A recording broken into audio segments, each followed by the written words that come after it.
ウェルカムトゥ京都、ウェルカムトゥ夢八幡 TV。本日も歴史について語ってまいります。2回ほどですね、ニンニギの御事について述べてきましたんで、本日はその奥方ですね、にあたります、この花咲夜姫ですね、それと、お姉さんの岩永姫。どういうふうな関係なのかということを語っていきたいと思います。どこの方なのかということもですね、きちっとアカデミアにおきましては言われてない、確立されてないと思いますが、新見の御事が阿波であると、小屋平の亀山の方からですね、ずーっと降りてきてですね、今市の穴吹町にあります白人神社ですね、その辺りに今日構えたんだと思われるということなんですね。そこで、危機に出てきますようにですね、謙遜合理してきまして、美しいこの花咲夜姫とあってですね、この花咲夜姫の父君の大山津ですね、に結婚を申し込むというようなくだりになってまいります。この花咲夜姫を祀っている神社というのはですね、吉野川の対岸ですね、北側の阿寒山脈の方にあります阿波市の阿波町にあたるんですかね。脇町にもあるようですが、妙体山というのはですね、阿寒山脈にある神社であるということですね。ですから、大山積というのはですね、その阿寒山脈の讃岐の方にあるですね、大山寺というのは今残されておりますが、その辺の方であってですね、阿寒山脈を吉野川の北側を治めていた人であるということですね。それと穴吹町にはですね、どうも結核にかかってたようでですね、最後ですね、この花咲夜姫がですね、終焉の地として地のという地ですね、地の野原の野と書いて神宮神社にこの花咲夜姫が祀られているということで、これも阿波の方であるということなんですね。で、危機にはですね、大山積の神がですね、一緒に姉の岩永姫をめぞってほしいという詩を告げたんだけれども、ニニギはですね、気に入らなかったですね。あんまり言えませんが、お顔がよろしくないということでですね、返したというふうなくだりになっておりますが、旧約聖書にもですね、同じような記述があります。ラケルとレアというのが出てきましてですね、ジャコブですね。ジャコブのお嫁さんとしてですね、ラケルを見初めたと。だけどもですね、これ、お母さんの、ジャコブのお母さんのサラですかね。イザクですからね。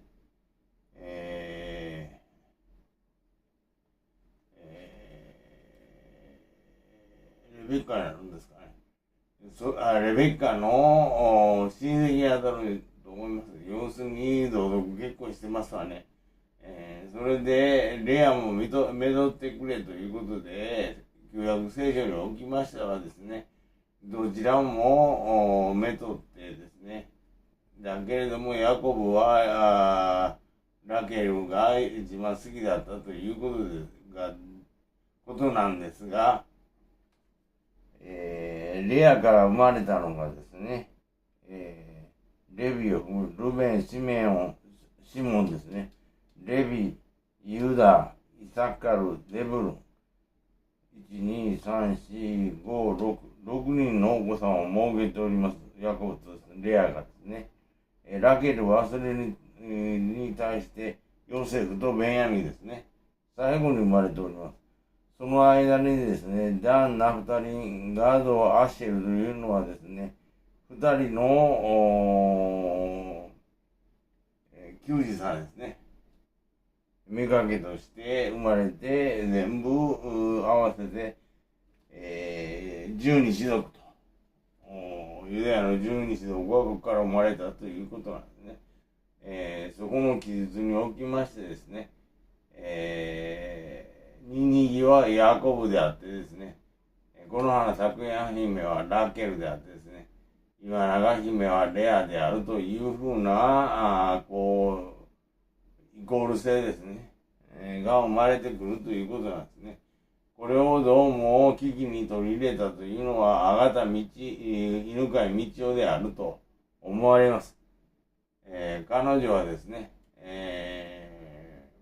藤原の不死とですね、の5歳に入ります。これも、キング・デイビッドがですね、バテシバを略奪したような形でですね、奪っております、5歳としてですね。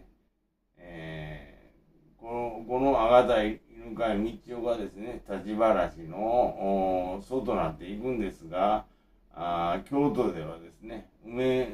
宮大社で祀られております。彼女の知恵ですね、が、藤田は欲しかったんだと思います。あがた犬飼ですから、これは、狼を表しますわね。狼のがシンボルマークというのはベンヤミン族です。ですから、ユダヤのベンヤミン族の、こういう聖書の記述に詳しい方をめとってですね、秘書的役割としてこういうふうに危機と旧約聖書をですね、紐付けていったと思われます。ですからですね、阿波にはですね、あまり岩永姫のですね、伝説は残っておりません。阿波にはですね、東伊谷ですね、祖先の祖に谷と書いて伊谷と読みますが、ここに祀られている西山神社というのがあるそうですけれども、あまり有名じゃありません。それよりも有名なのは、日向の国です。宮崎県の銀の鏡と書いて、篠見神社ですね。と、固有郡の西村村にあります、メラ神社ですね。これ、今ちょっと西村村の資料を取り寄せてですね、確認しております。というのは、私の母が生まれたのここで住んでですね、南条家です。金流しのなんかも後醍醐天皇の正々大将軍としてこっちに移ってきております。それと日向の一宮のですね、角神社とその妻神社というのがあるんですけれども、今は一宮は角神社になって、これ大国主を祀っておりますが、妻神社というのは岩永姫と金流しのを祀っているそうです。ですから、こちらへ話を移しながらですね、今、アカデミアで言われているのは人武同姓というのは日向から始まったんだというふうにカモフラージュされてますよね。ここへ話を持ち込んできたんだと思われます。で、日向の国というのは何もなかったんかと言いましたら、そうではどうもないようです。ヤコブというのはですね、兄さんがおりはりました。エサウと言います。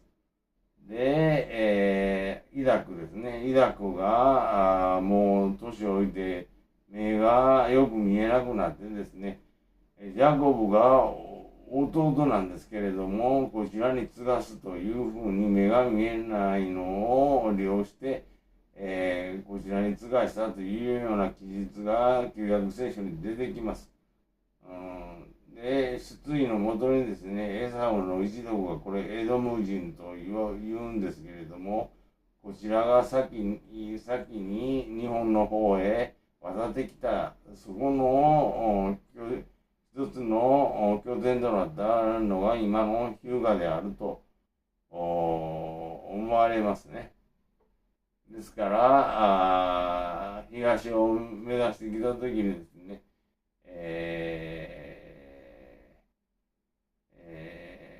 スサノの天照大神ですね、秀樹屋王の皇后と、それと月読みですね、東にもうすでに入植している人がおるから心配すんなというような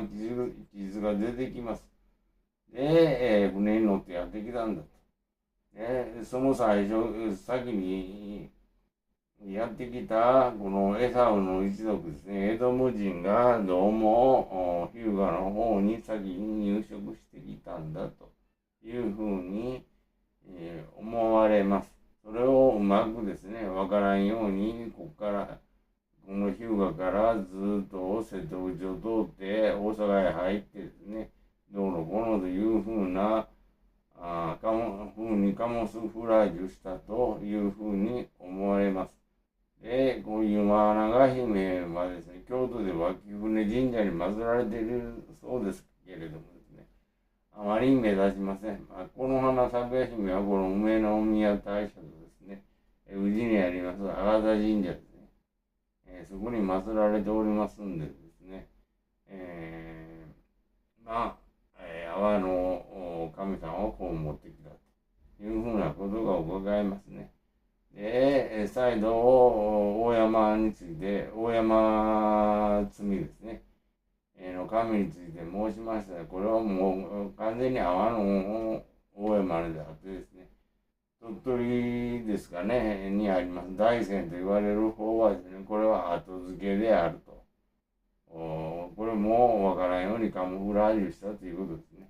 で、最後に申しますとですね、その今の穴吹町ですね、白人神社。これ白人というのは、レビが歌うというふうな意味がある、レビの歌という意味があるそうです。この辺に入植してきたところでですね、それよりも山の方ですね、この小屋平、大王さんの時にあなたへを信条する右家のあります小屋平から上の方を、山の方を空と言ってですね、で、その吉野川とかその下の方ですね、出雲というふうに言ったというふうな記述があります。ですから、出雲というのはですね、こちらから阿波から持ってきた地名であるというふうに、思えばですね、わかりやすいと思います。何度か前にも申しましたように、出雲の出る雲というのはですね、因部の五雲というのがありましてですね、村雲とかですね、ありますわね。そこから出ていったというふうなことであって、元はもともと泡であるというふうなことであります。本日はこの花咲夜姫、岩永姫、ニですね、の関係を述べながら、そこにうまく聖書が隠されていると。それは、プフィトとですね、5歳に入った阿賀田犬飼道夫ですね、が、危機の中にアレンジしていったんだということですね。ぜひ旧約聖書も一応ストーリーを見ておいてください。本日はここまでにさせていただきます。どうもありがとうございました。チャンネル登録、いいねボタンよろしくお願いいたします。どうもありがとうございました。